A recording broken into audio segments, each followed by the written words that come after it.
BJP जिंदाबाद चोकरा गोबर जिंदाबाद चोकरा गोबर जिंदाबाद चोकरा गोबर जिंदाबाद আমি সকলোকে পুনৰবাৰ ধন্যবাদ আৰু কৃতজ্ঞতা জনাইছো জয়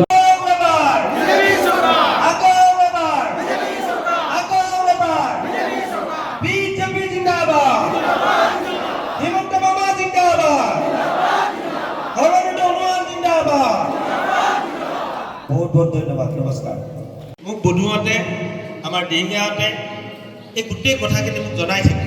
আৰু কামাক টেম্পটো বুলি ক'লে আচলতে নামটো শুনিয়ে মোক ভয় লাগিছিলে এইটো নিশ্চয় বহুত ভিতৰৰ গাঁৱে হ'ব কিবা এলেকাৰ যিসকল ব্যক্তি আমাৰ গাঁৱত থকা কৃষকসকল বাগিচাত থকা শ্ৰমিকসকল